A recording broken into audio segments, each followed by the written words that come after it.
Buenos días. A nombre de la Facultad de Odontología de la Universidad Nacional Autónoma de México, sean bienvenidas y bienvenidos al ciclo de conferencias COVID-19, el cual organiza nuestra facultad. Este simposio se celebrará del 8 al 12 de junio del año en curso. Dentro de este ciclo de conferencias contaremos con la participación de 16 ponentes de calidad indiscutible. Todos los ponentes son reconocidos académicos universitarios y cada uno abordará desde su disciplina la experiencia y los aportes realizados para hacer frente a esta pandemia COVID-19. El objetivo de este ciclo de conferencias es conjuntar una visión inter- y transdisciplinaria que nos permita comprender un abordaje integral de la pandemia COVID-19.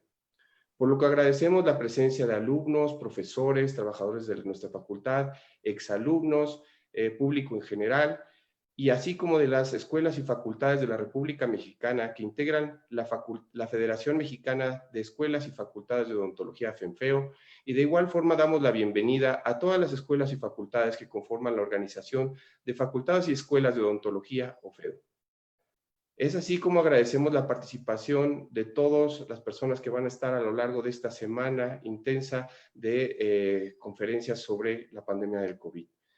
Esta mañana contamos con la presencia de la directora de la Facultad de Odontología, la doctora Rosaelba Leiva Huerta, quien nos dirigirá un mensaje inaugural de este ciclo de conferencias COVID-19 de la Facultad de Odontología. De esta manera cedo el micrófono a la doctora Elba Rosa Leiva Huerta, directora de la facultad. Por favor, doctora. Gracias, doctor Luis Pablo. Buenos días y bienvenidos a este ciclo de conferencias COVID-19. Es un gusto para mí estar hoy con ustedes a través de esta vía. Quiero mencionar que la pandemia nos ha puesto retos en todo sentido y es por esto que durante esta semana se presentarán ante nosotros 16 especialistas, expertos en diversas áreas de la medicina, de la sociología, de la psicología, de la pedagogía y inclusive del área de la geografía. Estos conferencistas nos van a aportar todo lo que han trabajado y han vivido durante esta época de pandemia. Antes de continuar, quisiera yo agradecer desde la Facultad de Odontología de la Universidad Nacional Autónoma de México todo el apoyo que nos ha brindado la Facultad de Medicina de la Universidad Nacional Autónoma de México en la atención a nuestros pacientes, a nuestros amigos, a nuestros alumnos, profesores y trabajadores que han presentado esta enfermedad. Gracias, quiero dar las gracias a la doctora Yolanda López Vidal por haber hecho un gran sacrificio para recibir a todas estas personas que estoy mencionando. La pandemia cada vez está más cerca de nosotros, debemos cuidarnos. Por eso es que el día de hoy trabajaremos y hablaremos sobre un panorama muy completo sobre los diferentes aspectos de esta crisis a la cual nos enfrentamos. Quiero reconocer y agradecer a todos los que han hecho posible que se lleve a cabo este evento y obviamente a los ponentes que independientemente del trabajo que han desempeñado desde sus trincheras, el día de hoy participan en este excelente evento. Sean todos bienvenidas y bienvenidos y felicitar de antemano al comité organizador. Vamos a empezar. Siendo las 10 de la mañana con 15 minutos, doy por declarar inaugurado este evento. Muchísimas gracias y todo el éxito. Agradecemos el mensaje de la directora Elba Rosa Leiva Huerta. Y una vez inaugurado formalmente este ciclo de conferencias COVID-19 organizado por la Facultad de Odontología de la UNAM, procedemos a presentar a nuestra ponente inaugural. Hoy contamos con la presencia de la doctora María Eugenia Jiménez Corona, quien es jefa del Departamento de Epidemiología del Instituto Nacional de Cardiología Ignacio Chávez. Su formación académica, la doctora es médica cirujano con maestría y doctorado en epidemiología por parte de la UNAM. Cuenta con un diplomado en vacunología por el Instituto Pasteur de París. Asimismo, participó en el programa de epidemiología para gestores en salud pública por la Universidad Johns Hopkins de Estados Unidos. Es especialista en salud pública certificada por el Consejo Mexicano de Salud Pública. Tiene un diplomado en enfermedades transmitidas por vectores por parte de la UNAM y tiene experiencia en el sector público, desde la investigación hasta la docencia. Es así que ella comenzó su experiencia laboral en el Instituto Nacional de Ciencias Médicas y Nutrición Salvador Subirán. De igual forma, trabajó en el Centro de Investigaciones sobre Enfermedades Infecciosas del Instituto Nacional de Salud Pública, al igual que haber trabajado en el Laboratorio de Biológicos y Reactivos de México, BIRMEX, de la Secretaría de Salud. Fue directora general adjunta de Epidemiología de la Secretaría de Salud y en la actualidad, como ya lo mencionamos, es jefa del Departamento de Epidemiología del Instituto Nacional de Cardiología Ignacio Chávez. Además, ella es profesora de pregrado y posgrado de la Facultad de Medicina y Facultad de Odontología de la UNAM. Ha sido profesora de posgrado de la Escuela de Odontología de la UNITEC. Ha sido coordinadora de la Maestría de Vacunología BIRMEX, Instituto Nacional de Salud Pública, y es profesora adjunta de la especialidad de Epidemiología de la UNAM, con sede en la Dirección General de Epidemiología. Asimismo, es orgullosamente profesora y tutora del programa de Maestría y Doctorado en Ciencias Médicos Odontológicas y de la Salud de la Universidad Nacional Autónoma de México. Cuenta con una gran producción científica, con revistas indexadas nacionales e internacionales, ha dirigido más de 25 tesis de posgrado, ha recibido más de 21 premios de investigación en epidemiología, salud pública e infectología. 3 de ellos han sido reconocimientos internacionales.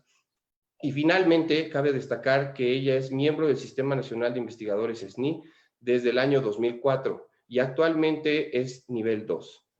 En específico, hoy la doctora nos va a hacer una plática con relación a todo lo que es el panorama actual de la pandemia del COVID-19. Sabemos que el día 27 de febrero del año en curso se identificó el primer caso de COVID en México. Hoy, a 102 días de esa fecha, la cotidianidad con la que transcurría nuestra vida normal, hoy es algo extraordinario. En el mundo de hoy se han identificado hoy 7 millones de casos, se han registrado más de 403,000 muertes y existen casi 3.5 millones de casos recuperados. La intención de esta plática es saber cuál es la situación de la pandemia del COVID, la importancia de la pandemia, si los coronavirus son nuevos, cómo se han desarrollado los casos hasta el día de hoy, cuáles son las poblaciones en riesgo, cuáles son los riesgos para el personal de salud. Para ello, entonces, hoy contamos con la presencia de la doctora María Eugenia Jiménez Corona, que nos hablará de estos y algunos otros temas. Bienvenida, doctora María Eugenia Jiménez, y adelante con su exposición. Muchas gracias. Muy bien, muchas gracias, doctor Pablo, por su presentación, y agradezco a la doctora Leiva por la invitación. Es para mí un honor estar en esta mesa compartiendo con expertos y sobre todo en mi alma mater, que es la Universidad Nacional Autónoma de México. Ya está la pantalla, ¿verdad? ¿Ya está la presentación? Sí, doctora. Gracias.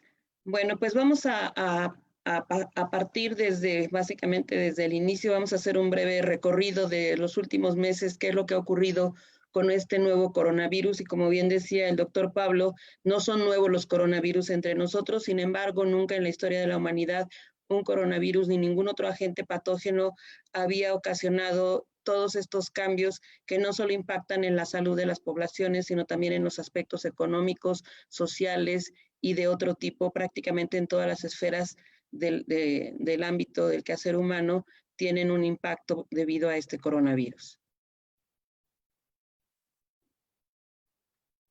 No cambia la...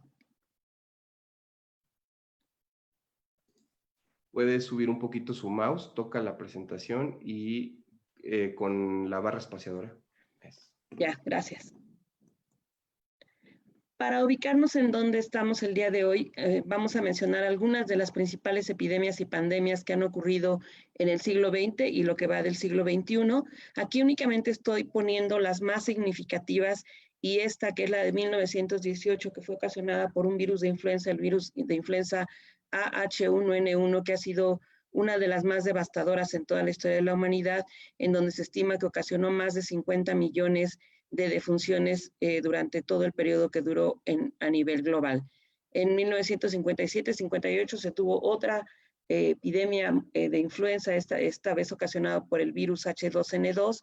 En 1968 tuvimos otra por H3N2. En 2003 tuvimos el primer coronavirus que ocasionó un problema serio y que cambió por completo la manera de abordar las epidemias y pandemias a nivel global, que fue el SARS-CoV, el SARS coronavirus, que como ustedes recordarán, se contuvo de alguna manera dentro de las fronteras de China, y cuando el mundo se enteró ya había muchos casos y todo el mundo tuvo conocimiento de este nuevo virus, sobre todo porque empezó a diseminarse por diferentes partes del mundo. Y ante esta situación, la Organización Mundial de la Salud lo que hizo fue fortalecer los mecanismos de comunicación y de preparación y respuesta a través del Reglamento Sanitario Internacional, en donde a raíz de este evento que ocurrió en 2003 con SARS, se vio la necesidad de que todos los gobiernos hubiera una respuesta coordinada para responder ante situaciones de epidemias o pandemias de este tipo. Posteriormente, en 2009, ocurrió la primera pandemia del siglo XXI, que fue la que tuvo como epicentro nuestro país en 2009, ocasionada por un virus de influenza también H1N1, distinto al que ocasionó la pandemia de 1918, ya con algunos cambios, pero ahí tuvimos la oportunidad, creo yo, como país, de tener la aplicación de todos estos mecanismos de preparación y respuesta que ya se habían afinado desde 2005 por solicitud de la Organización Mundial de la Salud. Todos los países miembros de la OMS tenían que hacer y desarrollar sus planes de preparación. Y finalmente llegamos al año 2020. Esta lámina la hice en febrero, pero ya se actualizó, donde se ponía a principios de febrero si llegaríamos a una pandemia. En ese momento estaba ya como una emergencia de salud pública de importancia internacional, que más adelante comentaré de qué se trata, pero ya el día de hoy está en rojo y ya es una pandemia. Para ponernos en contexto de cuál es la importancia, sobre todo de los virus respiratorios, en esta lámina lo que está representado con estrellas rojas corresponden a coronavirus, las estrellas verdes corresponden a virus de influenza, y en conjunto ambos son de los grupos de virus respiratorios que tienen potencial pandémico, y ya hemos visto en los antecedentes algunos de los problemas que han ocasionado. Afortunadamente, algunos de ellos se han quedado todavía ahí suspendidos, pero hay un riesgo latente, como es el virus de influenza H5N1, que es el que se esperaba antes de la pandemia de 2009 que ocasionara la siguiente pandemia. Afortunadamente no fue ese virus, porque ese virus tiene una letalidad como del entre el 60 y el 70%. Es una letalidad muy, muy alta, que afortunadamente no ha cumplido todos los requisitos que tiene un virus para que se convierta en un virus pandémico o que genere una pandemia, porque no tiene transmisión eficiente de humano a humano. Lo que ha ocurrido, a diferencia con este coronavirus SARS-CoV-2 de 2019, donde inició originalmente, rompe una barrera de especie, pasa de una especie animal a humanos, que es el primer punto, se genera un nuevo virus, se rompe una barrera de especie, y el tercer punto que se requiere es que exista una transmisión eficiente de humano a humano, lo que ocurrió rápidamente, y eso nos lleva a contar hoy por millones los números de casos y también por miles las defunciones que han ocurrido a lo largo y ancho de todo el planeta. ¿Cuáles son los factores? O uno se pregunta, ¿qué es lo que ha ocurrido o cuáles son aquellos factores que se relacionan con que surjan nuevos virus o tengamos enfermedades emergentes y reemergentes? Existen diferentes factores. Aquí en esta lámina les pongo simplemente algunos de los más claros o de los principales, como es el crecimiento de las poblaciones de manera desmedida, el cambio climático, el aumento de la urbanización, pero de una manera desordenada, donde muchas veces los humanos invadimos áreas boscosas, áreas que son hábitat de otras especies animales, lo que genera un desequilibrio en los ecosistemas. También otro factor que influye mucho son los viajes internacionales, ya sean por comercio, por turismo, por cuestiones educativas, religiosas, etcétera, y todos estos intercambios juegan un papel muy, muy, muy importante. Cuando nosotros vemos los mapas de rutas aéreas, de cómo fue que se dispersó este nuevo coronavirus, vemos muy claro que aquellos puntos donde hay más tráfico aéreo, donde hay más vuelos, más conexiones, etcétera, es donde ocurrieron y donde hay hasta la fecha más casos. Más adelante, cuando veamos el mapa y la distribución, vamos a ver cuáles son las zonas que justamente hay una correlación entre el mayor número de intercambios, sobre todo de movimientos humanos a través de rutas aéreas, y esto se relaciona de alguna forma con el número o con en qué momento llegaron los casos de coronavirus o llegaron importados y después ya se tienen casos autóctonos. y los movimientos migratorios que no necesariamente son vía aérea, que pueden ser vía terrestre, a través de barco, y otros mecanismos de transporte, como nos ha ocurrido a nosotros, que vienen migrantes de países de Centroamérica hacia México y que entran por la frontera sur, pero también ocurre lo mismo de personas de México que van hacia la frontera norte, que quieren llegar a los Estados Unidos, y las personas llegan con sus hábitos, costumbres, pero también llegan con sus enfermedades. Ante esta situación de cómo funciona todo lo que tiene que ver con la salud humana, la salud animal y el medio ambiente, desde hace unos años existe un concepto que se llama One Health o una sola salud, en donde lo que se pretende es que se haga un estudio y exista una interrelación estrecha entre los profesionales que se dedican a salud humana, a salud animal, pero también que tienen que ver o que conocen aspectos de los ecosistemas. Y este es un punto muy importante porque haciendo una revisión podemos ver que de todas las enfermedades emergentes y reemergentes, del 70 al 80% tienen un origen zoonótico, es decir, que son enfermedades que se transmiten de animales a humanos o viceversa.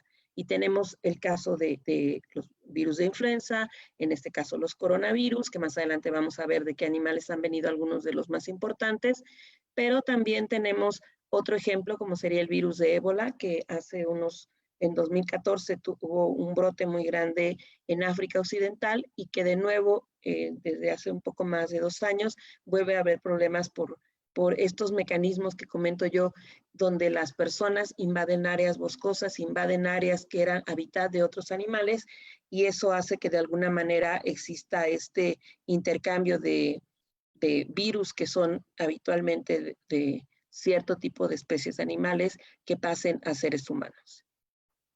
Aquí hice una línea de tiempo. Ya la línea de tiempo que tenía yo era como de 4 hojas. Anoche la reduje solo a una hoja, poniendo los puntos más importantes, o podríamos decir los hitos que han ocurrido a lo largo de estos meses, donde empieza esta línea de tiempo, el 30 de diciembre de 2019, donde se identifica un clúster o un grupo de casos de neumonía que en ese momento no podían identificar el agente causal, que ocurrió en Wuhan, China, en un mercado.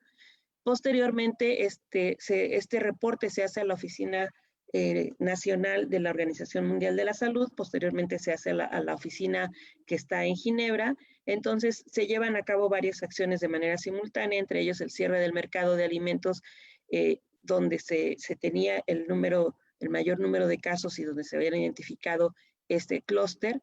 Posteriormente, unos días después, realmente toda esta pandemia ha tenido una evolución muy rápida, así como ha sido rápido los avances en el conocimiento de los mecanismos de transmisión, en el conocimiento del cuadro clínico, en varios aspectos que se han ido desarrollando conforme se desarrolla la pandemia de manera paralela. Rápidamente se aisló al nuevo coronavirus. Bueno, el nuevo virus se identificó que era un nuevo coronavirus, e incluso en los estudios iniciales, haciendo árboles filogenéticos, veían que el más próximo de los coronavirus que tenía era el SARS-CoV, y de hecho eso ha servido para que de alguna manera fueron las bases para ir viendo cuáles podrían ser las nuevas vacunas, ya que en 2002-2003, cuando estaba el coronavirus anterior, el SARS, se empezaron a hacer diferentes esfuerzos en diferentes grupos de investigación en universidades y centros de investigación públicos y privados para tratar de tener una vacuna, pero la vacuna se tuvo cuando ya el problema del SARS había terminado. Entonces, todo eso que se archivó fue retomado por muchos grupos de investigación en esta ocasión para ver si, partiendo de las bases que ya tenían de la vacuna de SARS, podían no empezar de cero para una nueva vacuna que todavía estamos esperando para este SARS-CoV-2 o el causante de COVID-19. En el 9 de enero, México publica el primer aviso preventivo de viaje, donde se alerta que hay un brote de neumonía atípica. Todavía no se tenía ahí este primer aviso preventivo de viaje, no se establece cuál es el agente causal. Posteriormente ya se van actualizando estos avisos preventivos. El 12 de enero se tiene la secuencia completa del genoma de este nuevo coronavirus. Se hace una alerta epidemiológica por parte de la OMS el 16 de enero, prácticamente 15 días después de que se identifica el brote, se hace una alerta epidemiológica y se señala que se trata de un riesgo moderado para todo el mundo, y unas semanas después ya se iba a poner que era un riesgo muy alto, no solo para China, sino para todo el mundo. El primer caso en Estados Unidos se identifica el 17 de enero, después se tienen más o menos el 20 de enero los primeros informes de infección en trabajadores de salud, que hasta la fecha son uno de los grupos de riesgo principales, sobre todo por la exposición que tienen en el manejo de estos pacientes y en el tratamiento de los pacientes, y también el riesgo está asociado dependiendo de en qué áreas estén. No es lo mismo estar en un triage, estar tomando placas de rayos X, estar en la terapia intensiva, o incluso estar realizando maniobras que generen aerosoles.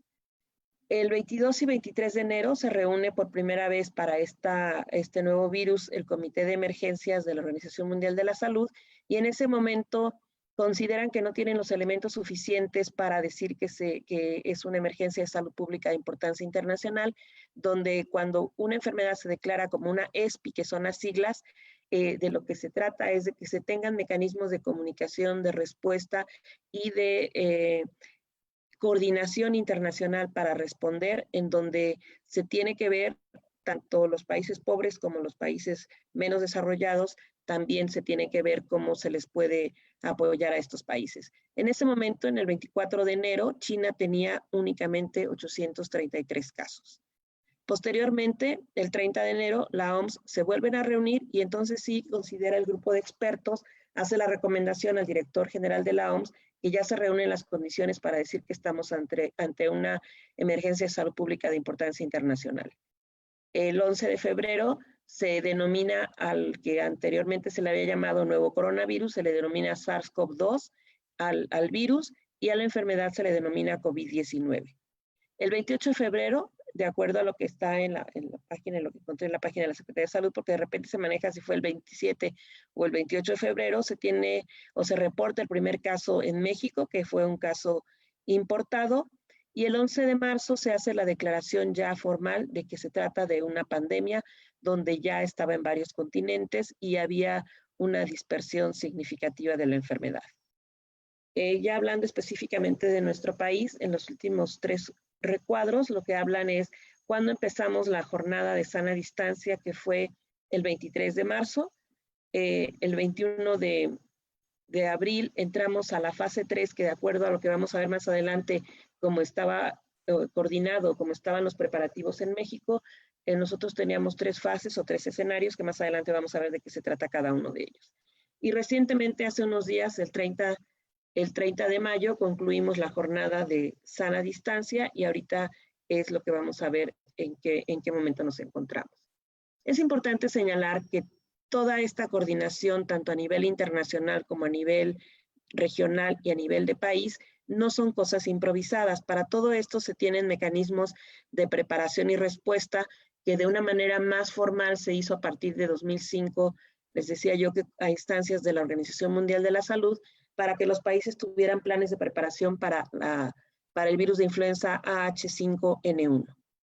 Todo esto coordinado a través del Reglamento Sanitario Internacional, que es un instrumento que está suscrito por todos los países miembros de la OMS y que sí es vinculatorio, es decir, que se tiene que cumplir de manera obligatoria. Y en el Reglamento Sanitario Internacional lo que se hace es que todos los países deben tener un punto de contacto. En México el punto de contacto está en la Dirección General de Epidemiología, y esto funciona, idealmente debe funcionar 24/7, donde se intercambia diariamente, 24 horas al día, información tanto con las oficinas regionales, que la Regional para América está en Washington, así como con las oficinas de otros países, o también puede ser con la oficina general que está en Suiza. Y el objetivo de estos mecanismos es detectar, evaluar, notificar y responder. Y la importancia de que se lleve esta secuencia de actividades radica para que no vuelva a ocurrir lo que pasó con el SARS, que un país escondió la información, por decirle de alguna manera, y todo el mundo se enteró cuando ya esto estaba fuera de control. Cuando se denomina una enfermedad que es una ESPI, se desencadenan varios mecanismos. Hasta el día de hoy con esta versión de Reglamento Sanitario Internacional que se liberó en 2005 y entró en vigor en 2007, la primera que se declaró una emergencia de salud pública de importancia internacional fue la pandemia de influenza que inició en México. En 2014 fueron brotes de polio que había todavía en algunas zonas donde por diversas razones, tanto económicas como políticas o cuestiones de conflictos internos de los propios países, siguen habiendo casos de polio. Después, en 2014, se declaró también una ESPI, el brote de ébola en África Occidental. En 2016 por Zika en América. Y de nuevo en 2018-2020 por ébola. Y bueno, y aquí habría que agregar ya a esta lista también la ESPI que se declaró por el nuevo coronavirus. En los mecanismos de preparación y respuesta, de manera muy general, para quien no conozca de qué se tratan esos mecanismos, tienen como elementos comunes para todos los países o lo básico que debe desarrollar cada uno de los países. En este caso, los planes tienen que tener un enfoque para responder ante epidemias o pandemias. Los planes deben ser intersectoriales, no solo involucran al sector salud, tiene que ver salud, el área de economía, el área de seguridad pública y los servicios básicos. En México, la respuesta para este tipo de eventos de salud pública están a cargo del Comité Nacional para la Seguridad en Salud, que se estableció en el año de 2003, y aquí se incluye la participación de diferentes instituciones, como les decía, no solo salud, puede estar salud, está gobernación, puede estar turismo, puede estar hacienda, dependiendo cuáles son los componentes del problema de salud pública de que se trate, son las instituciones que pueden estar ahí participando. Y esto es a nivel nacional y a nivel estatal se funciona a través de los comités estatales para la seguridad en salud, donde cada una de las entidades federativas tiene un comité de estos. Y ya con todos esos antecedentes, entonces se integra el Plan Nacional de Preparación y Respuesta ante una pandemia de influenza, que cuando llegó en 2009 el nuevo virus de influenza H1N1, lo que se hizo fue transformar lo que ya se tenía para influenza H5N1, adaptarlo al nuevo virus. Entonces no se partió de cero. Además, este plan ya se había aprobado a través de un simulacro a escala real en octubre de 2016, y ahí abajo está una referencia donde pueden ustedes encontrar cómo se llevó a cabo ese simulacro. Y todas esas acciones se tienen que hacer de manera coordinada, y la finalidad que tienen es reducir el impacto que puede tener un evento de salud pública de este tipo. El tener estos planes no quiere decir que vamos a evitar tener casos. Lo que se trata es de evitar que el impacto sea mayor. Las líneas de acción generales que tienen estos planes de preparación es la coordinación. La vigilancia epidemiológica es un componente muy importante, tanto la vigilancia como la parte de laboratorio, la parte de atención médica, la parte de difusión y movilización social. Y en la difusión, un punto muy importante que al final de la plática les voy a poner 2 láminas, es lo que se refiere a la comunicación de riesgo, y también contar con una reserva estratégica, que esto puede incluir, entre otras cosas, equipos de protección personal. Y ya hablando propiamente del virus, aquí viene en la secuencia, virus respiratorios en general, que son problemas de salud pública porque tienen el potencial pandémico que ya les había comentado. Y aquí en orden cronológico tenemos SARS-CoV en 2002, en 2009 influenza H1N1, en 2012 MERS-CoV, el MERS coronavirus, que se originó en Arabia Saudita, y en 2019 el nuevo coronavirus, aquí todavía tiene el nombre anterior. Y en la imagen que tienen del lado derecho de su pantalla, quisiera yo que vieran, este es un cuadro comparativo donde estamos comparando los 3 coronavirus que han surgido en este siglo XXI. Del lado izquierdo está el SARS-CoV, el que tenemos en este momento ocasionando la pandemia. Después está el SARS-CoV, que se originó en China, también en China, y al final tenemos el MERS-CoV, que se originó en Arabia Saudita. Y pueden ver ustedes el periodo, por ejemplo, el de 2000, el MERS-CoV es el que tuvo menos casos, estuvo de abril de 2012 a diciembre de 2019, se tenían contados menos de 2.500 casos, con 861 defunciones, había afectado a 27 países, y aquí el punto a resaltar es que la letalidad es de 34.4%. Prácticamente 1 de cada 3 personas afectadas por este virus fallecieron. Después, yendo hacia la izquierda, tenemos el SARS-CoV de 2002-2003, que se originó en China también. En este periodo que duró este brote, se tuvieron un poco menos de 8,100 casos, con 774 defunciones, se vieron afectados 26 países y la letalidad fue de 9,6%, es decir, casi 1 de cada 10 se moría. ¿Y qué pasa con el que tenemos el día de hoy, con SARS-CoV? Tenemos más de 6.799.713 casos confirmados, tenemos más de 397,000 defunciones, están afectados más de 188 países o territorios y la tasa de letalidad es de 5,84. Ha tenido variaciones, la tasa de letalidad en sus inicios estaba entre 2,5 y 3, un poquito más de 3, pero el último cálculo con estos datos que son del 7 de junio, la letalidad es de 5,84. Aquí quisiera yo llamar su atención como la diferencia en el número que tienen cada uno de los coronavirus, e incluso tomando en cuenta que los periodos que han durado el SARS-CoV o el MERS-CoV son mucho más largos que los meses que llevamos ahorita, y esto nos habla de la capacidad de transmisión que tiene el virus. Los coronavirus, como ya había yo mencionado, son zoonóticos, es decir, que provienen de algún animal.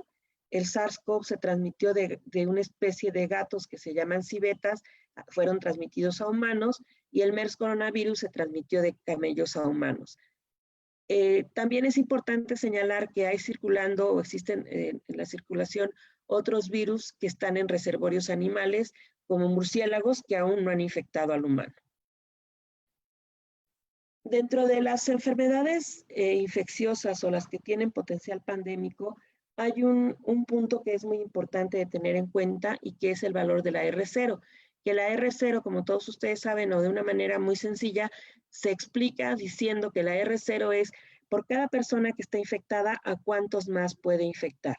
Entonces aquí están ejemplos de algunas enfermedades infecciosas y sus R0, por ejemplo, la rubiola. Cada caso puede infectar de 15 a 20, endosferina de 15 a 17, en parotiditis o paperas de 4 a 7. En el caso de virus de ébola, una persona puede contagiar a 1 o 2. En el caso de los virus de influenza, de 1 a 3. En el caso del SARS, eran de 2 a 5. Estas son, en esta lámina se tenía una estimación para el nuevo coronavirus o el SARS-CoV-2, que el R0 podía ser de 1,4 a 3,8. Sin embargo, esto ha ido cambiando y también depende del contexto en donde se haga el análisis. La importancia en cuanto a salud humana que tienen los coronavirus es que pueden ocasionar desde enfermedades que pueden ser, podríamos decir, leves o moderadas, hasta enfermedades graves. Enfermedades graves que pueden estar asociadas a SARS-CoV, a MERS-CoV, y ahora al nuevo SARS coronavirus 2, debido también a su potencial pandémico y que pueden ocasionar enfermedades graves. La sintomatología la hemos ido descubriendo, podríamos decir, o conociendo poco a poco. En los inicios eran sobre todo síntomas respiratorios, había fiebre, había tos, en algunos casos dificultad respiratoria, en los casos graves podía haber una neumonía, podría haber también un síndrome respiratorio agudo severo, insuficiencia renal, o incluso la muerte, y con el paso del tiempo hemos visto también que puede haber afectación al sistema de la coagulación, problemas o incluso presentarse o tener una presentación clínica a través de un infarto, de falla cardíaca, de miocarditis. Es decir, hemos ido viendo cómo afecta a diferentes aparatos y sistemas. Y un punto importante, a diferencia de la pandemia anterior por influenza, es que en este caso de coronavirus SARS-CoV-2 no tenemos hasta el momento una vacuna. Hay muchos grupos que están trabajando en diferentes tipos de vacunas y tampoco tenemos un antiviral o un tratamiento específico como ocurre con influenza, donde los oseltamivir hasta el momento sigue siendo un tratamiento efectivo. Entonces esto hace que el panorama sea mucho más complejo. ¿Cuál ha sido la respuesta en nuestro país?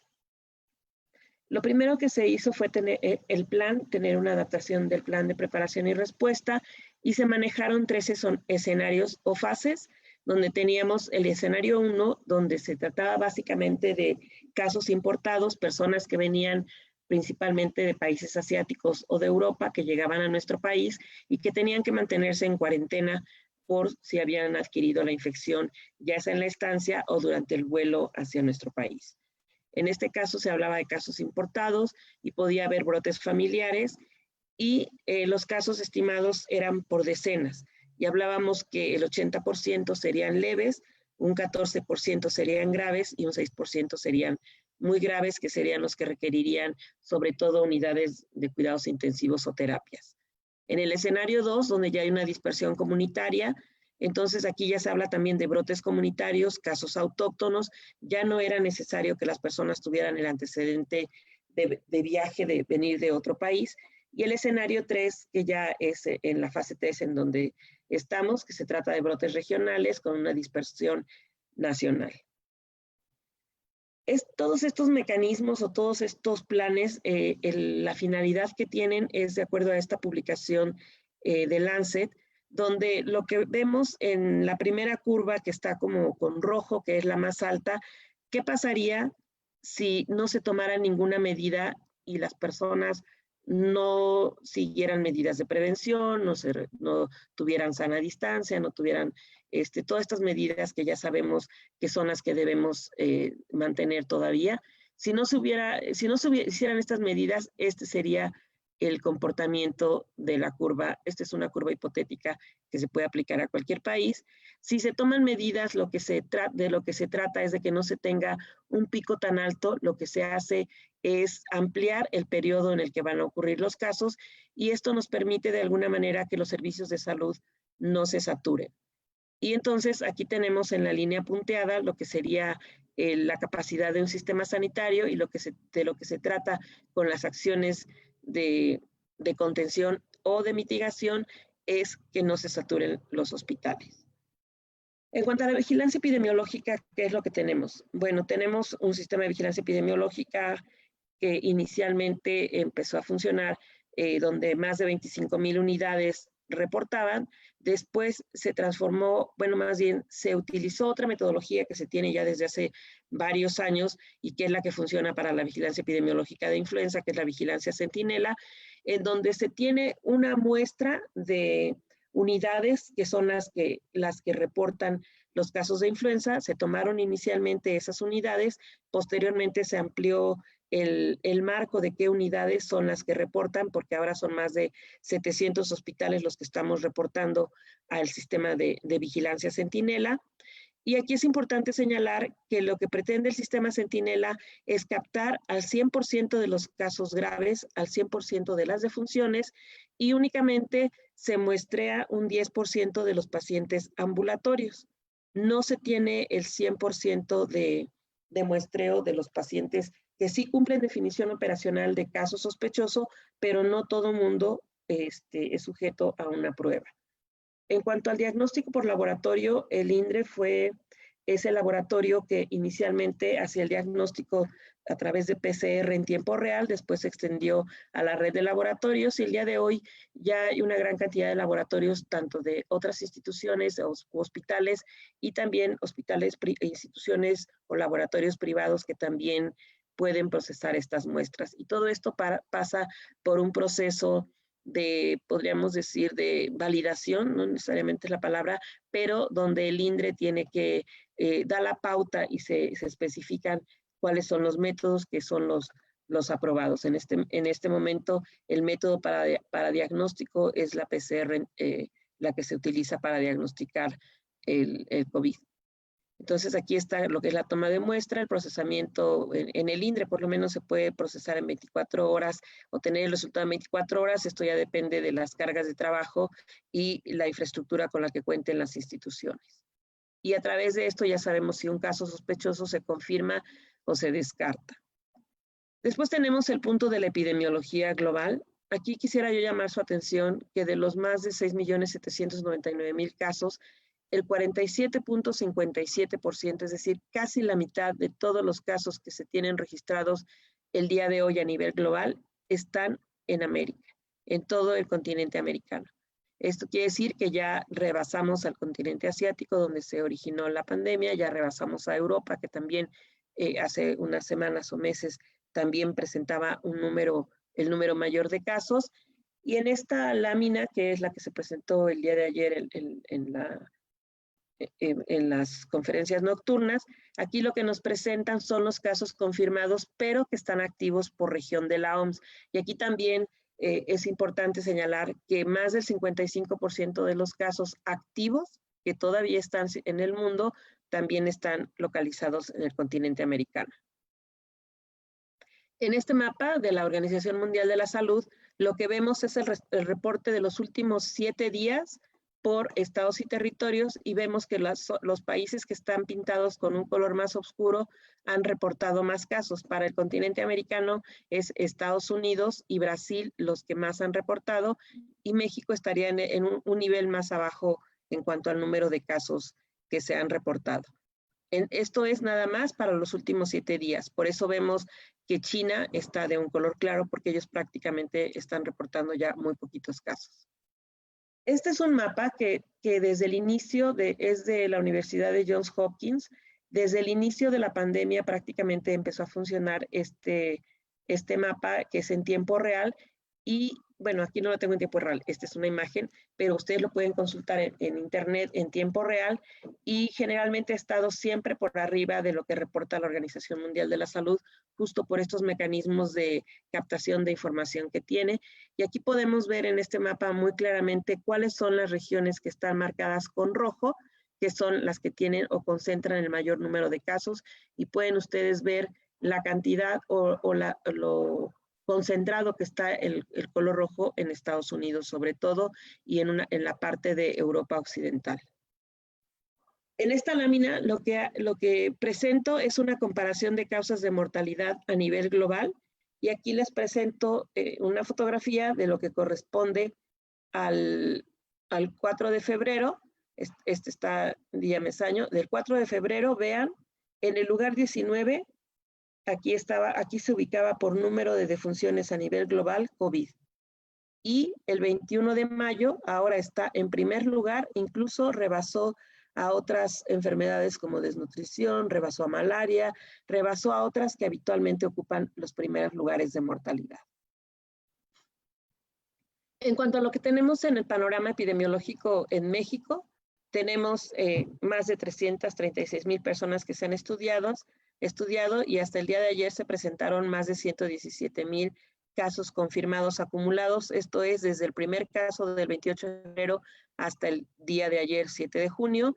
También tenemos los casos sospechosos acumulados y tenemos un gran número de casos negativos acumulados.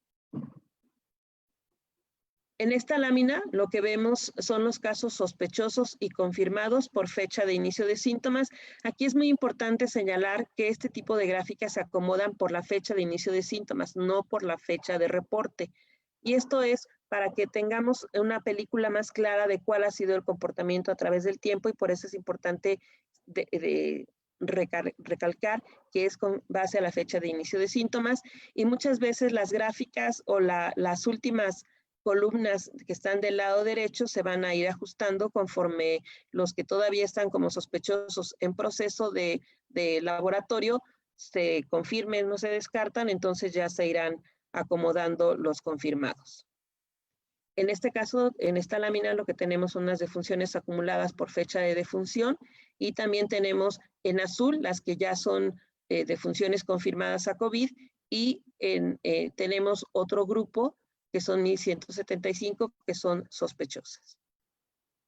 Y aquí tenemos la curva epidémica, que lo que nos habla son de los casos acumulados, y aquí podemos ver la fecha en que se tuvo o se inició la sana distancia, y podemos ver que hasta el día de hoy la tendencia de esta curva de incidencia de casos acumulados o casos acumulados incidentes sigue hacia la alta. En el momento en que los casos ya no se incrementen, no va a bajar, porque esa es una curva acumulada. Lo que va a pasar es que esta pendiente se va a hacer menos vertical. En cuanto a los pacientes hospitalizados, ¿cuál es el panorama? Pues tenemos dos tipos de camas en los hospitales que están distribuidos en todas las entidades federativas.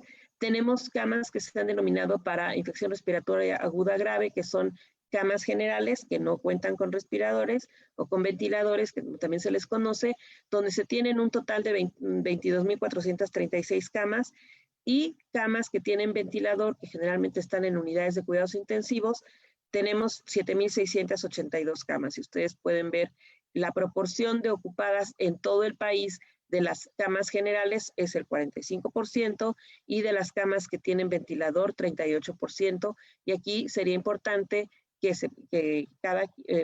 pudiéramos ver, pero por cuestión de tiempo ya no lo puse, cuál es esta distribución por cada una de las entidades federativas.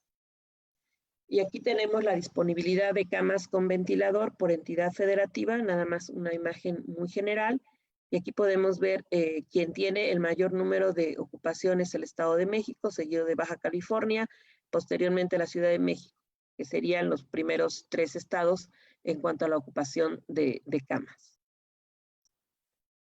Ahora, ¿cuáles son los grupos de riesgo? Se ha hablado mucho de los grupos de riesgo. Si bien todos estamos expuestos, todos somos susceptibles a tener el coronavirus, hay grupos que son más vulnerables tanto para enfermarse como para tener cuadros complicados. En esto podemos hablar de un enfoque de riesgo, y entonces aquí podemos tomar en cuenta dos aspectos que son importantes, donde con un enfoque de riesgo, uno de los puntos que queremos es la protección para disminuir o eliminar el riesgo de contagio. Tanto como eliminar es muy difícil, pero sí podemos disminuir el riesgo de contagio a través de diferentes medidas de prevención. Y el segundo punto es proteger a la población vulnerable que tiene alto riesgo de complicación y sobre todo de muerte. Para este enfoque necesitamos diferenciar a las poblaciones en 5 grupos.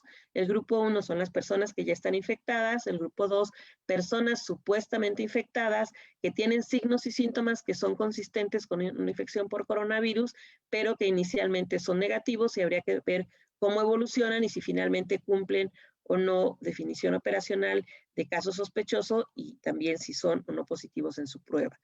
Después tenemos el tercer grupo de personas expuestas, y aquí un grupo muy importante es el personal de salud. El cuarto grupo son personas que no se sabe que hayan estado expuestas o si están infectadas. Y el quinto grupo son personas que ya se recuperaron de la infección, y esperamos que un número importante de estas personas tengan o hayan quedado con una respuesta inmune adecuada. Para ver este enfoque, lo que tenemos que considerar son varios aspectos. Tenemos que saber de las personas o los grupos que estemos estudiando, sea en una empresa, en un hospital, en una escuela, etcétera. Debemos saber cuáles son las exposiciones, cuáles son los síntomas, qué exámenes, además de las pruebas de laboratorio, necesitamos, si necesitamos placas de rayos X, si necesitamos tomografías, para ver con todos estos elementos en cuál de los 5 grupos que les mencioné queda cada una de las personas. Y también tenemos que tomar en cuenta a quiénes se van a hospitalizar, con qué prioridades y qué tipo de camas, como ya se mencionó, si requieren un ventilador o no requieren ventilador, para poder distribuir a los pacientes y que tengan menor riesgo de morir. Este diagrama no lo vamos a ver, nada más se los pongo. Este es para mostrar la complejidad que implica seguir a las personas que están en riesgo. Este es el esquema que utilizamos en el Instituto Nacional de Cardiología para identificamos tanto a personas expuestas que no tienen síntomas, personas con sintomatología respiratoria que no cumplen definición operacional de caso sospechoso de COVID, personas que cumplen definición operacional de caso sospechoso, y también aquellos que se mandan al laboratorio y se confirman. Todo esto a través de este esquema de vigilancia epidemiológica hospitalaria. Las estrategias generales en este enfoque de riesgo también son muy importantes, y aquí los parámetros, lo que se puso en esta lámina son las estrategias principales y que han sido el eje a lo largo de toda la pandemia, y que van a mantenerse por un buen tiempo dentro de nosotros. El primero, que es uno de los más importantes, que es el lavado de manos, después el estornudo de etiqueta. El tercero es no tocarse la cara, ya que nosotros nos podemos autoinocular. El cuarto es la limpieza de superficies, donde dependiendo del material, el virus puede sobrevivir algunas horas o incluso días.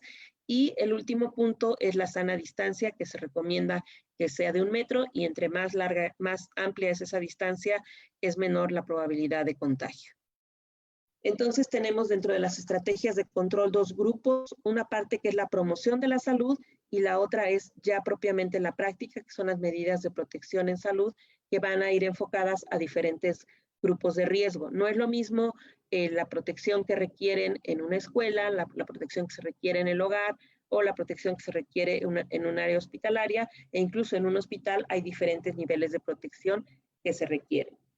Retomando la estrategia de control, la sana distancia, las medidas de prevención de contagios, el uso de equipo de protección personal, que además hay que saber utilizarlo ya que está escaso porque en todo el mundo se ha requerido. Entonces hay que dejar el equipo de protección personal para aquellas personas que realmente están en riesgo, y si no es necesario usar, por ejemplo, en el 95, la población general, podemos tener alternativas más que un cubreboca de alta eficiencia. Y también ahora que estamos regresando a la sana normalidad, tenemos que ver el control de ingreso y egreso a las diferentes instituciones en las que nos encontremos. Este artículo, bueno, aquí muestra unos esquemas donde señala el impacto que puede haber si hay una intervención o no. Y aquí, por ejemplo, está el caso del distanciamiento físico, donde se señala que si es a más de 1 metro, si el distanciamiento es de menos de 1 metro, hay un 12.8% de la probabilidad de que alguien se infecte, y si es más grande la distancia, esto baja al 2.6%. Si usamos una mascarilla facial, pero bien usada, porque también si no se utiliza de manera adecuada, nosotros mismos podemos contaminarnos. Si se usa este respirador, puede ser sin mascarilla, es el 17.4% de que se tenga el contagio, y con mascarilla puede bajar a 3.1 siempre y cuando, de nuevo remarco, se use de manera adecuada. Si hay una protección ocular, sin protección es 16.0 y si hay protección es 5.5. Al final, todas estas estrategias solas nunca van a proteger al 100%, lo que se hace es que se combinan y entonces eso nos da una mayor protección, pero hay que saber utilizar cada una de estas. Por ejemplo, ahorita muchas personas en la calle traen caretas, pero ahí lo importante es esas caretas cómo las van a limpiar, y se deben de limpiar de una manera particular, así como se ponen y se quitan los cubrebocas de una manera específica para que nosotros mismos no nos contaminemos. Los grupos de riesgo ya específicos son las personas mayores de 65 años, personas con enfermedades subyacentes, en particular cuando no están controladas, como hipertensión y diabetes, o personas que viven en sitios, entre comillas, cautivos, como pueden ser asilos o como pueden también ser los centros de reclusión o cerezos.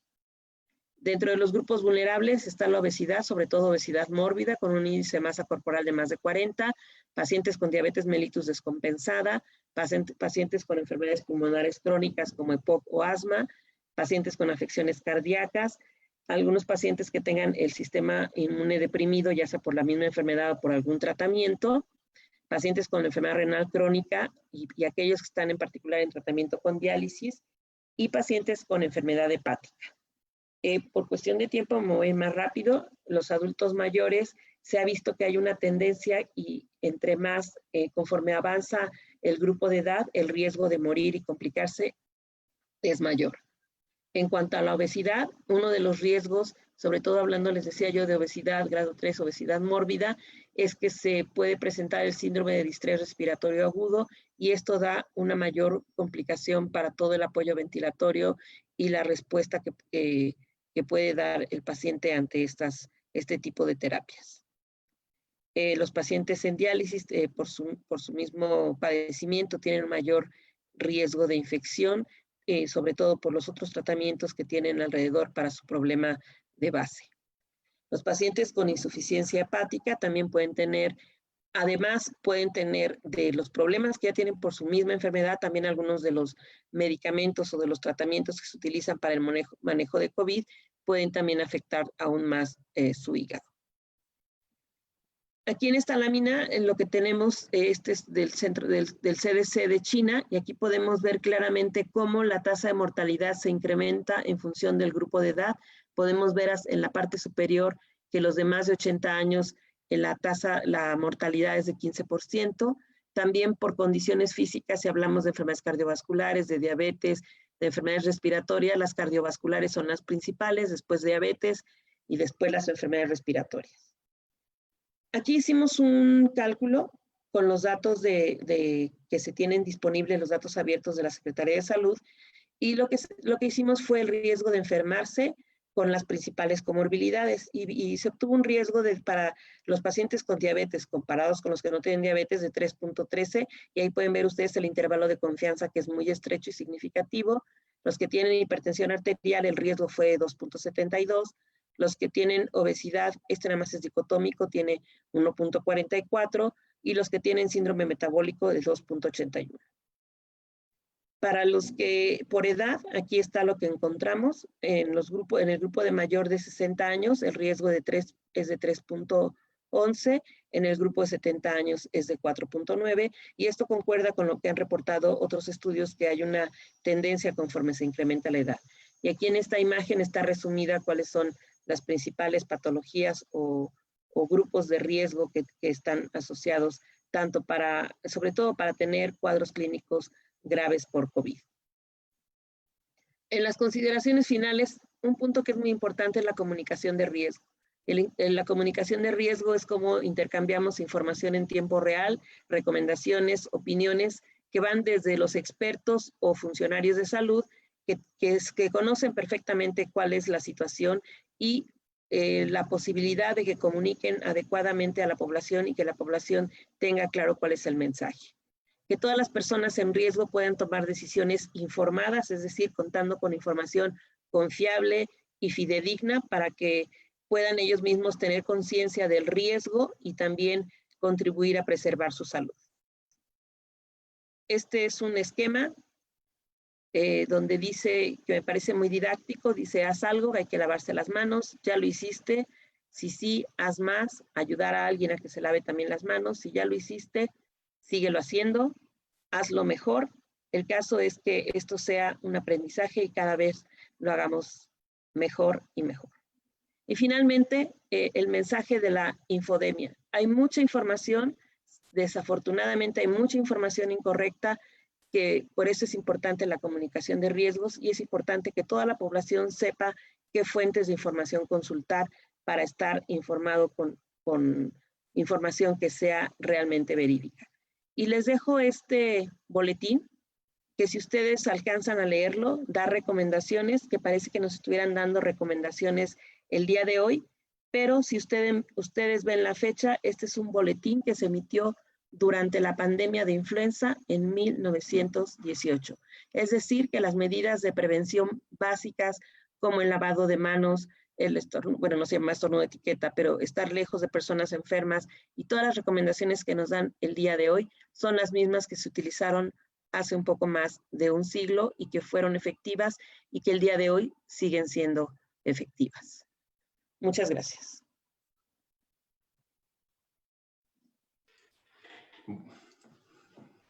Bueno, doctora, pues muchas gracias por su excelente presentación. Ha sido muy interesante toda esta información que hoy nos comparte. Además de agradecer, bueno, los que no pudieron escuchar la presentación del currículum de la doctora María Eugenia Jiménez, bueno, ella es profesora y tutora del programa de Maestría en Ciencias y Doctorado del programa de la UNAM y es profesora aquí de nuestra Facultad de Odontología, ha sido formadora de grandes recursos humanos y bueno, para los que hemos tenido la oportunidad de escucharla en clases ha sido realmente algo muy motivador y creo que se ve hoy el manejo de toda esta información. Como bien usted lo comenta, mucho de esto depende, el manejo de la pandemia, depende también de una forma en la cómo comuniquemos y cómo se difunde esta información. El contar con información por parte de los expertos es vital para el control de la pandemia. Doctora, empezamos con algunas preguntas que tiene aquí el auditorio. Además, ahorita continuamos con la cuestión de los saludos, pero nos pregunta Luis Godínez sobre las medidas que se tomaron, dice en Suiza, pero son Suecia, que no tuvieron un efecto en la saturación de la curva o en el control de la curva de contagios. ¿Cuál es su opinión sobre eso, doctora? Se refiere a que ellos no cerraron, no cerraron fronteras, nada de nada. De alguna manera, bueno, hay diferentes estrategias. Justamente Suecia finalmente reconoció que se equivocaron de estrategia, hicieron un cambio sobre el camino. Yo creo que no hay nada escrito y sobre todo en este momento, si nosotros hiciéramos una comparación, por ejemplo, cómo evolucionó una pandemia hace 50 años o la del 18, el tiempo que tardaba de llegar de un país a otro, de un continente a otro, era muy lento. Ahora todo es como un reality show, dice un amigo, el doctor Antonio Lascano, dice esto parece una pandemia en tiempo real conocemos a la gente, en tiempo real vemos el cuadro clínico, vamos conociendo el cuadro clínico, etcétera, etcétera. Y hay como diferentes estrategias. Algunos pensaban que si la gente, incluso Inglaterra también inicialmente pensaba que la gente se infectara, no poner medidas de restricción, no recluir a la gente en casa, no invitarlos a que tuvieran sana distancia, etcétera, etcétera, apostándole a la inmunidad de rebaño.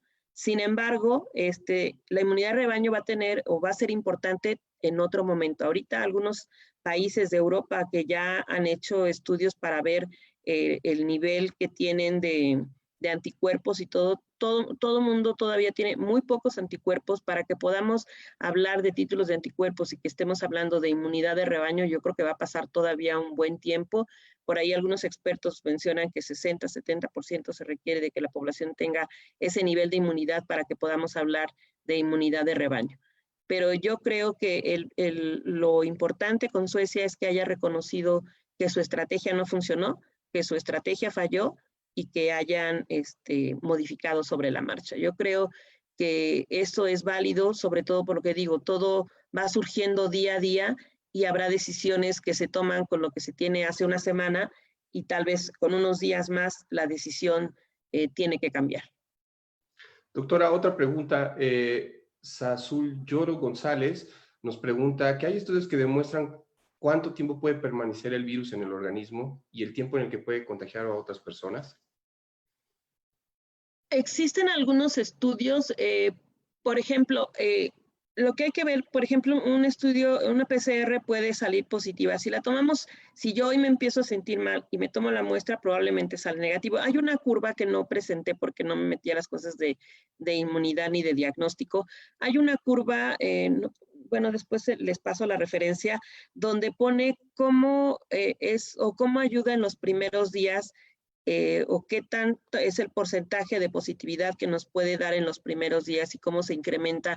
Y por ahí entre el día 5 y el día 7 es como el momento más de síntomas más adecuado para tomar la muestra.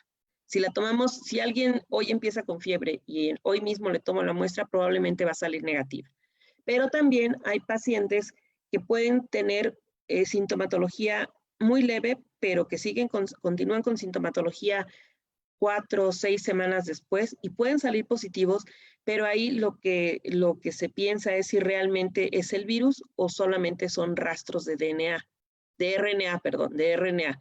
Entonces habría que ver. Ahorita es parte de lo que se está estudiando en muchos grupos. Todavía creo que hay muchas interrogantes. Inicialmente se pensaba los cuadros moderados duran de 10 a 14 días. Ahorita están durando 3 semanas.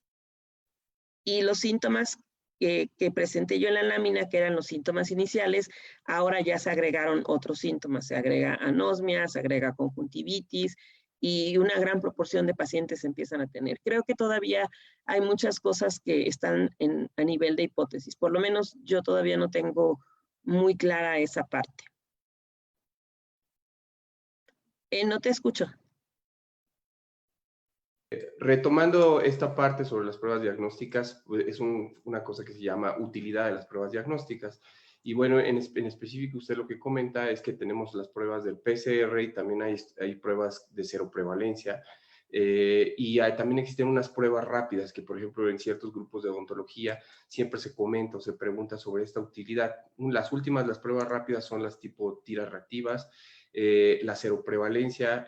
Hay un poco de confusión sobre este tipo de pruebas para el diagnóstico. Usted hoy nos acaba de comentar acertadamente sobre cuál es la utilidad de esto. ¿Podría ahondar un poquito en ese tema? Porque creo que es un tema de interés para los clínicos que piden hacer pruebas rápidas en su consulta o para disminuir el riesgo de exposición. Sí, recordemos que tenemos que ver dos parámetros principales en las pruebas en general, sean rápidas o no rápidas, sea PCR o sean para ver títulos de anticuerpos, que es la sensibilidad y la especificidad. En teoría, bueno, las que el INDRE hasta ahorita, que es el Laboratorio Nacional de Referencia, las que de alguna manera recomienda son solamente para diagnóstico es PCR. En este momento no se está utilizando los anticuerpos para diagnóstico. En una siguiente etapa sí se van a requerir si queremos saber, por ejemplo, en un hospital, qué tanto de mi población que ahorita está recluida, que están fuera, y yo quisiera saber cuál es el nivel de protección. Eso sí se van a requerir estudios de cero prevalencia. Incluso ya se están pensando, incluso escuché que se iban a hacer unas encuestas así tipo encuestas seroepidemiológicas como las encuestas nacionales para ver el nivel de cero prevalencia. Ahí lo importante es ver con cuál prueba se va a hacer, porque hay unas que tienen una sensibilidad de especificidad muy baja, casi como un volado de 50%, pero ya hay otras que son buenas. El otro problema es que dado que todo el mundo requiere ese tipo de equipos y muchos se producen en Estados Unidos, obviamente esos equipos van primero a satisfacer el mercado de Estados Unidos y ya después todos los demás, ¿no? Y habrá que ponerse en la fila para ver cuándo está listo todo eso. Ahondando nada más un poco para el auditorio que nos escucha, la parte de la sensibilidad y la especificidad, si nos puede comentar algo, doctora. De una manera muy sencilla, la sensibilidad es la capacidad que tiene una prueba de identificar a los positivos como positivos. Si yo tengo 100 enfermos, de esos 100, ¿cuántos me identifica como enfermos? Si me identifica 80, su sensibilidad es de 80%, y el 20% me dice que están sanos cuando en realidad están enfermos. Y la especificidad es la capacidad que tiene una prueba diagnóstica de identificar a un sano como sano. Entonces, los dos elementos se deben conjuntar para una buena prueba, que tenga una buena sensibilidad y una buena especificidad. Una pregunta que nos comentan es, después de contagiarse, al ser dado de alta de un paciente, ¿cuánto tiempo se estima que puede seguir contagiando el virus? También, bueno, no necesariamente es contagiar, sino es excreción, como usted ya lo ha mencionado acertadamente. Bueno, los protocolos se han modificado. Inicialmente los protocolos decían que una vez que alguien deja de tener síntomas, debería de estar 14 días asintomático para que regresara o se incorporara a sus actividades normales. Ahorita ya hay otras, incluso con CDC hay otras definiciones donde los tiempos son más cortos y se señala que después de 8 a 10 días ya no transmiten, sobre todo si no hay fiebre. Y estos protocolos se han ido modificando. Otra pregunta, doctora, que nos hacen aquí, si esto tiene que ver, si existe, bueno, viene algo sobre falsos negativos, falsos positivos. Si la prueba sale negativos, pero presentan toda la sintomatología y con el paso del tiempo va aumentando, bueno, pues este sería el término de falso negativo y falso positivo, que es algo que sí nos podría explicar un poquito porque existe. Algo que es muy importante ya en la parte clínica, en la vida real, es que las pruebas no se interpretan solas. O sea, siempre hay que ver la clínica con las pruebas de laboratorio. Por ejemplo, a mí me ha tocado ver pacientes que la prueba es negativa, pero hay que ver en qué momento se lo tomaron, pero toda la parte de la tomografía, el cuadro clínico, todo es perfectamente compatible con COVID. Días después le vuelven a hacer la prueba y sale positiva. Entonces, creo que hay que ver el contexto todo completo, tanto la parte clínica, hallazgos por otros métodos diagnósticos y no solo dejarle el peso a la prueba. Si yo tengo a alguien que está iniciando el cuadro clínico y su prueba sale negativa y yo digo, no cumple definición o todo y no lo sigo observando y le digo, usted es negativo, no tiene nada, pues la persona se va confiada. Entonces sí hay que ser muy precavido en cuanto a ese tipo de recomendaciones y también evaluar de manera conjunta la parte clínica con la parte de laboratorio. Una pregunta que nos hacen aquí en el auditorio es sobre una persona que lamentablemente fallece. ¿Cuánto dura o cómo se maneja el cuerpo? Yo sé que existen protocolos, pero la pregunta específica dice, ¿cuánto tiempo se mantiene el virus en el cuerpo? Esa respuesta sí no lo sé, no me he metido mucho al hay un lineamiento que es para el manejo de cadáveres. Podría buscarlo en la página de la Secretaría de Salud, ahí está toda la parte que tiene que ver con el manejo de cadáveres. Doctora, nos habla de la importancia de continuar con estas maneras, estas intervenciones primarias del manejo del cubrebocas, el estornudo de etiqueta, lavado de manos, que como bien lo puso en este encabezado del periódico, nos habla sobre que las mismas medidas, pues no importa la enfermedad, lo básico continúa siendo lo básico de medida de prevención. Alguien nos comenta si existe alguna estimación de cuál es el riesgo de no utilizar adecuadamente el cubrebocas con relación al contagio. Uno mismo se puede contagiar. Vamos a suponer que tú traes un cubrebocas, estás en un hospital y hay gente que ahí mismo puede estar tosiendo, estornudando, y eso queda en la parte externa del cubrebocas. Si cuando yo me retiro el cubrebocas lo toco de la parte externa y me lo guardo en la bolsa y lo doblo, o me lo pongo de collar, me lo bajo y me lo pongo de gargantilla, y después me toco la cara, me toco los ojos, la boca, etcétera, yo misma me estoy autoinoculando. Y de hecho, muchas personas uno observa en la calle que usan de manera inadecuada el cubrebocas. O sea, el cubrebocas no es solo usarlo por usarlo, hay que saber usarlo, saber cómo se pone, saber cómo se retira. Hay muchos videos en YouTube donde señalan cómo o sea, nunca se toca la parte frontal. Una vez que ya se usó el cubrebocas, se retira, o si es de esos que van en las orejas, se retira agachando un poco la cabeza, se retira y se deposita en algún contenedor, en alguna bolsa. Y también se tienen, si ya están húmedos, ya se tiene que cambiar porque ya no es eficiente. Doctora, continuando con eso, ¿existe o nos han preguntado también alguna creencia de que, como usted comenta al principio de su plática, en 2009 tenemos influenza, en el 2014 tenemos polio, brotes, en el 2016 tenemos un brote de Zika y desde 2018 a 2020 tenemos ébola? Y existe a veces en las cuestiones de redes sociales, se maneja información de que hace cada 100 años reemergen enfermedades. Hoy que se tiene esta conciencia sobre la prevención y donde se están buscando nuevos protocolos de atención, es cada día más importante apegarse a las normas oficiales de salud, que estas ya existen. ¿Podría platicarnos, por ejemplo, de esa experiencia de lo que pasó en influenza, que, bueno, sé que usted estuvo también en el manejo de ese 2009, donde se presentó esa pandemia? ¿Qué similitudes, qué diferencias y qué nos pone de manifiesto? Por ahí dicen que si la vida es tan buena maestra que si no entiendes la lección te la repite, ¿no? En este sentido, bueno, creo que es importante platicarnos esas similitudes de lo que pasó en el 2009 y lo que está pasando hoy con el COVID. Creo que la primera diferencia importante es que en aquel momento no tuvimos, como en esta ocasión, las semanas para prepararnos, porque aquí surgió. Entonces fue algo de que empezaron a haber casos de neumonía en los estados del Bajío, los clínicos empezaron a reportar, ya después se hicieron búsquedas intencionadas antes de que supiéramos que era un nuevo virus. En ese momento incluso no se tenía la capacidad de diagnosticar un nuevo virus en el INDRE. Se tuvo que mandar a Canadá, a Winnipeg y al CDC, al Laboratorio Nacional de Canadá, y ellos fueron los que dijeron, los que el mismo día reportaron que era un nuevo virus, porque nosotros no teníamos esa capacidad. El día de hoy, el INDRE tiene la capacidad de identificar cualquier nuevo virus y con muy buena, la gente está capacitada, se tienen equipos modernos, etcétera, etcétera. Esa es una gran diferencia, que en ese momento tuvimos que recurrir a apoyos de otros países que contaban con la infraestructura, porque México no tenía la posibilidad, simplemente se veía que era un virus A, pero no se podía identificar ni qué aglutinina ni qué neuraminidasa era. El H1 y el N1 no se podía en ese momento.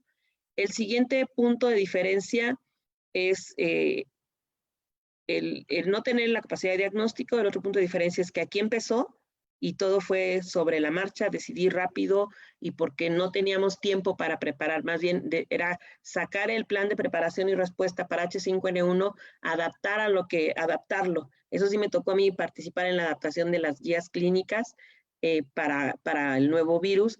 Y el otro punto muy importante de diferencia a favor de 2009 con el día de hoy es que la vacuna, inicialmente se hizo un estudio en el INER para ver si la vacuna de influenza, que era la que se había aplicado y las que se aplicaban anteriormente, tenía o no una protección cruzada con el virus. Y sí, era poca, pero sí había. Y después lo que se hizo es con esa plataforma de producción de vacunas de influenza que ya se tiene muy dominada, que se tenía muy dominada incluso en ese momento, lo que se hace es se cambia el antígeno y rápidamente se dispuso de vacuna. En México la vacuna, si no mal recuerdo, nos llegó los últimos días de octubre. Primero le llegó obviamente a Estados Unidos, luego a Canadá, luego a nosotros, pero el siguiente país después de México fue Brasil, y a Brasil le llegó hasta marzo de 2010, o sea, le llegó 4 o 5 meses después que a nosotros, porque México ya tenía un plan para producción de vacuna con un laboratorio privado, con el laboratorio francés, que es el que produce la vacuna, ya se tenía también esa preparación, e incluso se tenía considerado en una de las cláusulas que si hubiera una pandemia de influenza, México sería prioritario por ese convenio que se tenía con el laboratorio francés. Y por eso lo tuvimos tan rápido. Y es muy claro que el siguiente país después de nosotros lo tuvo 4 o 5 meses después la vacuna. Entonces, Doctora, hay como varias cosas que sí hacen una gran diferencia y creo yo que es más complicada esta situación, la situación actual. Doctora, en ese sentido también hablamos de un virus que se comporta diferente, epidemiológicamente hablando, en diferentes contextos nacionales o incluso en diferentes estados. La misma pandemia sigue ritmos diferentes. Y esto mucho tiene que ver, usted lo había hablado, con dos formas de atender esto. Primero, con la promoción a la salud y segundo, con las medidas de protección a la salud. En este sentido, usted nos muestra un estudio muy interesante y comenta que los resultados son similares a los que se han observado en otros estudios. Y nos maneja una razón de momios de 3.18 para diabéticos, hipertensión 2.72, obesidad 1.44. Estos valores que normalmente, bueno, un 3 podría parecer que no significa mucho. ¿Nos podría explicar un poco más para la gente que no está familiarizada con este tipo de terminologías? ¿Qué sería este riesgo, esta razón de momios de 3.18 para diabéticos, 2.72 para obesos y 1.44 para obesos, por favor? Tomemos el ejemplo de los de diabetes de 3.18 y eso sería que si la probabilidad que tiene una persona con diabetes de adquirir la enfermedad es más de tres veces más que una persona que no tenga diabetes. O sea, sería 3-1. Ok. 3 veces más probabilidad o riesgo. Y en eso, retomando eso, pues este concepto de hoy las prevalencias de enfermedades crónicas, como lo ha mostrado la ENSANUD a partir del 2000, desde que se comenzó a hacer en el 98, 2000, 2006, 2012, 2018, ha demostrado un aumento consecutivo de las prevalencias, ¿no? Diabetes desde el 10 hasta 15, 20%, que hay gente que no conoce su estado de diabético. Por lo mismo pasa con la hipertensión, la obesidad, que hoy somos uno de los países con esta pandemia que ya nos había avisado que por sí sola es un gran problema para la cuestión de salud y los sistemas de salud representan un reto. En este contexto, ¿qué recomendaciones usted hablaría o nos sugiere con cuestión a la promoción de la salud en estos grupos de riesgo por el riesgo individual de estas enfermedades? Pues es en toda la población, todas las medidas que ya comentamos, que a veces yo lo he dicho en varios foros, que por parecer tan sencillas como lavarse las manos, la manera como se tiene uno que lavar las manos, etcétera, se subestiman. Incluso en los hospitales muchas veces se subestiman esas medidas. Y hay estudios que se publicaron durante la pandemia de 2009, donde se vio que la proporción o la tasa de infecciones nosocomiales en los hospitales durante la pandemia y unos pocos meses después bajó de manera significativa porque los médicos y todo el personal de salud en general estaban lavándose las manos. Pasó la pandemia y se nos olvidó. Entonces, creo que es tener conciencia que no tenemos un medicamento específico, no tenemos una vacuna y lo que tenemos a la mano son las medidas de prevención. Y creo que no hay que subestimar su utilidad.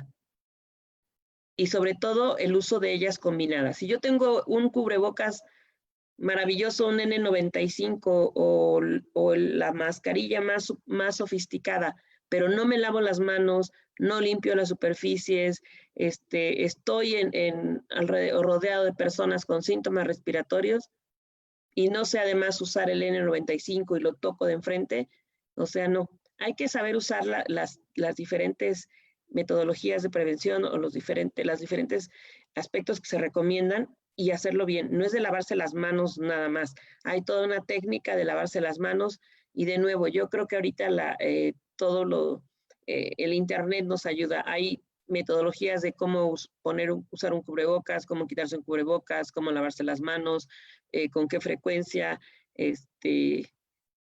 Yo creo que hay mucha información para esas acciones tan sencillas que hoy por hoy es lo que tenemos a la mano. Y en cuanto a las personas que tienen mayor riesgo, pues tienen que extremar todavía precauciones. Por ejemplo, ahorita si una persona mayor, y además de ser una persona mayor, tiene diabetes y tiene hipertensión, no tiene necesidad de salir a la calle y hay más gente dentro de la casa que puede apoyarle con actividades que tenía que salir a la farmacia, ir al mercado, etcétera, etcétera, hay que seguir resguardando a esas personas. Y quien no esté haciendo actividades esenciales, pues debe quedarse también en casa. Creo que es algo que no todo el mundo ha entendido, que el término de la jornada de sana distancia no implicaba ya regresamos a lo que era antes, no. No sabemos cuánto tiempo va a tardar en que tengamos esta nueva normalidad de andar siempre con gel, el gel que va a ser así como traemos las llaves de nuestra casa, el gel va a ser algo indispensable en nuestra bolsa, el cubrebocas o las caretas, etcétera, etcétera, llegar a nuestra oficina o centro de trabajo o a los estudiantes a su pupitre y limpiar su pupitre. O sea, vamos a tener que cambiar muchos hábitos para poder protegernos y mantener nuestra salud. Doctora, una última pregunta. Usted platicaba sobre la importancia de conocer el R0, la tasa de reproducibilidad, que para fines prácticos significa cuántos casos van a derivar de un caso confirmado o un paciente que ya está infectado con COVID-19, y nos hablaba que podría variar de 2.5 a 3 en los estudios iniciales y que hoy se considera que ha variado. Esto tiene que ver con la carga viral y con la capacidad de contagio, es decir, porque esto podría hacer que un mismo paciente con enfermedad, en el espectro de enfermedad, es decir, un asintomático, un paciente que está preasintomático, un paciente que desarrolla un cuadro leve, un paciente que tiene un desarrollo de un cuadro severo y incluso el que fallece, lamentablemente, tienen la misma carga viral. Hay algo que nos puede indicar eso, y esto tendrá que ver o también tiene implicaciones en que existan diferentes tasas de reproducción o de contagio, transmisión del contagio en estas poblaciones. De hecho, ahorita se están llevando a cabo, tanto en México como en otros países, estudios justo para ver, por un lado, si hay una correlación entre la carga viral y la gravedad clínica. Eso por un lado. Y por otro lado, también en cuanto a la capacidad de transmisión. Esas son preguntas, por ejemplo, carga viral no en muchos lugares hacen, en muchos lugares más bien está como leve, moderado, severa, pero necesitaríamos algo más cuantitativo para poder verlo. Y hace poco estuve en una reunión de investigación donde se discutía que si además hacer la carga viral a través de un hisopado era adecuado o no, porque un hisopado no es controlado como 1 mililitro de saliva, 1 mililitro de suero, 1 mililitro de sangre. O sea, no es como otra muestra, porque ahí depende cómo tomen la muestra. Entonces, ahí no puedes controlar eso. Entonces, hay varias cosas que se tienen todavía que ver, pero sí está esa pregunta, y la otra pregunta es si dependiendo de la carga viral que tenga un paciente es mayor o se correlaciona directamente o no con la gravedad clínica. Ok, y una última pregunta que acaban de mandar, y creo que es bastante interesante y es de interés general. En cuestión del riesgo que se tiene en nosotros, usted, se lo pregunto específicamente a usted porque usted conoce nuestras actividades, ha estado en contacto con diferentes universidades y ha ayudado, ha visto cómo manejamos este día a día el control de infecciones, que en muchas universidades sí, en todas las universidades se manejan, se tienen esas prácticas establecidas por norma. ¿Alguna recomendación en cuestión del riesgo propio del cirujano dentista, en cuestión ya no institucional, sino en una cuestión del consultorio, por el riesgo de atender pacientes? Obviamente, la mayoría de los protocolos dictan hacer un tamizaje telefónico para evitar pacientes sintomáticos o presencia de sintomatología, pero sin embargo sabemos que puede existir algún riesgo con estos pacientes asintomáticos. ¿Hay alguna consideración que usted nos quiera compartir? En algunos grupos, por ejemplo, en cirujanos, empiezan a pensarse, e incluso algunos ya están empezando a pedir, si hay una cirugía, y sobre todo algunos todavía están trabajando solo urgencias, no están con cirugías programadas, pero para las urgencias en algunos sitios están empezando a pedir prueba de COVID negativa. Entonces, aquí habría de nuevo, lo que les decía, vamos a tener que cambiar muchas maneras de trabajar. Cómo se protegen, extremar las normas de uso de equipo de protección personal, las normas de control de infecciones, y habría que ver si a la larga que se cuente con una prueba rápida va a ser necesario tener en el consultorio un kit, así como se tiene para medir glucosa, una prueba rápida para ver si alguien es positivo o no a coronavirus y poder hacer el manejo, sobre todo en cuestiones que sean ya más quirúrgicas. Hay unas guías que no sé si, supongo que sí las conocen ustedes en el campo de odontología, españolas que sacaron para odontología específicas y me parece que están muy, muy completas. Son las que yo más revisé y me parece que están muy completas esas guías de España. Sí, sí, son muy interesantes esas guías con incluso la señalética de todo esto y unos protocolos de atención y de higiene. Doctora, bueno, no sin antes decirle que la mandaron saludar, nos estuvieron observando, le mandan saludos desde Madrid, Lima, bueno, Perú, Bolivia, El Salvador y Honduras, de aquí en México, de Oaxaca, de Puebla, Guadalajara, Jalapa, Campeche, Ciudad de México, Hidalgo, Texcoco, Nayarit, Tlaxcala, Veracruz, San Luis Potosí y además el Colegio de Odontólogos del Valle de México. Bueno, doctora, pues le agradecemos. Muchas gracias. Su presentación, la verdad, fue muy esclarecedora en ciertos temas que teníamos por ahí, teníamos un poco de confusión. Creo que es un gran aporte para nuestra comunidad odontológica, para nuestros alumnos, para los profesores, para toda la comunidad, nuestras escuelas, nuestros colegas.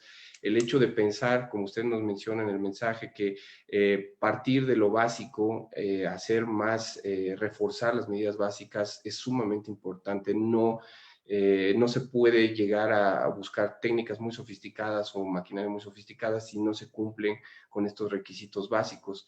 Entonces, ¿alguna última conclusión o recomendación que tenga para el grupo, doctora?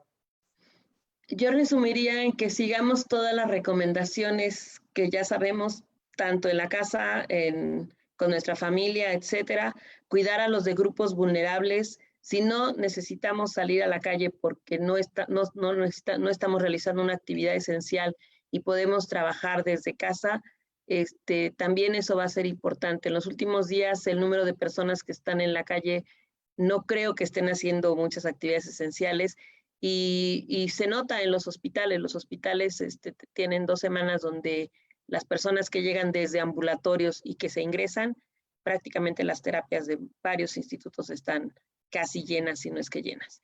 Ese sería, y la otra, que la información hay que buscarla en fuentes confiables y no hagamos caso a fake news. Ok. Bueno, ese es un gran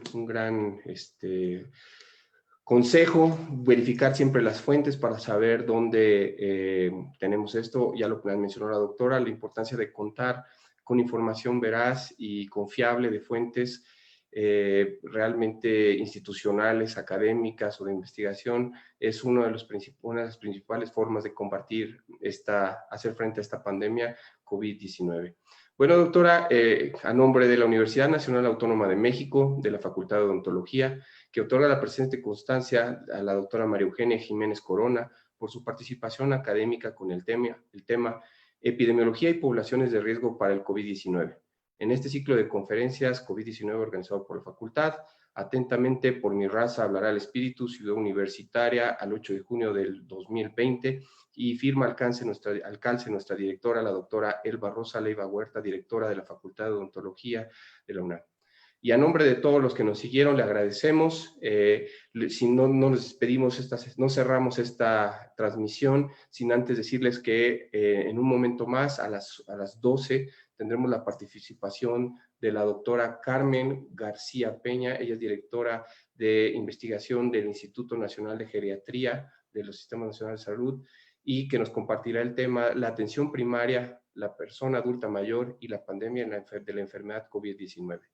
Muchísimas gracias, es todo, les agradecemos, continúen. Hasta luego, gracias.